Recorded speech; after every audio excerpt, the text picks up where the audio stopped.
വിളിച്ച ദൈവം വിശ്വസ്തൻ. വഴി വെച്ച് തള്ളുന്ന ദൈവമല്ല. ദൈവത്തിൻ്റെ വലിയ വിശ്വസ്തതകളും കരുതലുകളെ ഓർത്ത് നമുക്ക് ദൈവത്തെ സ്തുതിപ്പാനിടയായിത്തീരും. കാരണം അവൻ ഉപേക്ഷിക്കുന്ന ദൈവമല്ല. വിളിച്ചവരെ തിരഞ്ഞെടുത്തവരെ ആക്കി വെച്ചിരിക്കുന്ന ദൈവത്തിൻ്റെ പദ്ധതികൾ, നിർണയങ്ങൾ, ആലോചനകളൊക്കെയും നിറവേറ്റി തരുന്ന ദൈവത്തിൻ്റെ പദ്ധതിയാണ് ഒന്നാമത് വിളിച്ച ദൈവം. എന്നെയും നിന്നെയും ദൈവം വിളിച്ച ദൈവമാണ്. അതുകൊണ്ട് അവ നമ്മെ ഉപേക്ഷിക്കുന്ന ദൈവമല്ല. പെറ്റ തള്ള തൻ്റെ കുഞ്ഞിനെ മറന്നാലും ഒരു നാളും മറക്കില്ല, ഉപേക്ഷിക്കില്ല എന്ന് അരുളി ചെയ്ത കർത്താവ്. അവൻ്റെ നാമത്തിന് നന്ദിയോടെ നമുക്ക് സ്തുതിക്കാം. കാരണം ദൈവം ഒരു നാളും മറക്കുന്നില്ല. നിൻ്റെ പ്രാർത്ഥനകളും നിൻ്റെ ദൈവിക ജീവിതത്തിൻ്റെ പ്രവർത്തനങ്ങളും ദൈവത്തിന് വേണ്ടി ഇടിവിൽ നിൽക്കുന്നതും സുവിശേഷ പ്രവർത്തനങ്ങളിൽ ആയിരിക്കുന്നതൊക്കെയും ദൈവം അതിന് പ്രതിഫലമായി 100 മടങ്ങായി നിനക്ക് തരുവാൻ ശക്തനായ ദൈവമാണ്. ഹല്ലേലൂയ.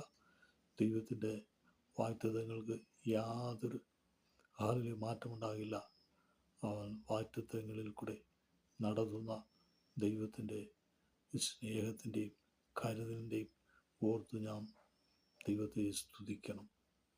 വചനം ദൈവം അയച്ച് വിടുവിക്കുന്നു. ഹല്ലേലൂയ.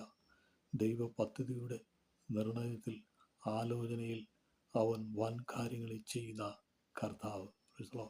യേശു ക്രിസ്തുവിൻ്റെ കരുണയുടെ ബലത്തിൽ നമ്മെ നടത്തുന്നു. അവ നമ്മെ ഉള്ളങ്കയിൽ വഹിച്ചിരിക്കുന്നു. സ്തോത്രം. കോഴി തൻ്റെ കുഞ്ഞിനെ മറയ്ക്കും പോലെ ആനന്ദമായി ചെറുകിൻ്റെ കീഴിൽ മറച്ചുകൊണ്ടിരിക്കുന്നു.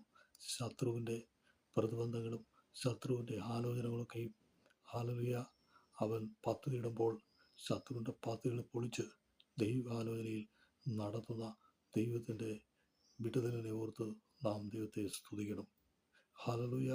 ഒന്ന് ഞാൻ പറയുന്നവൻ വിളിച്ച ദൈവമാണ്, വിശ്വസ്തനാണ്, അന്ത്യം വരെ നടത്തുവാൻ ശക്തനായ ദൈവമാണ്. പൗലോസ് പറയുന്നത് അവൻ എൻ്റെ ഉപനിധി, ആ ദിവസം വരെ കാപ്പാൻ ശക്തനെന്ന് ഞാൻ ഉറച്ചിരിക്കുന്നു, അല്ലെങ്കിൽ ഞാൻ വിശ്വസിച്ചിരിക്കുന്നു.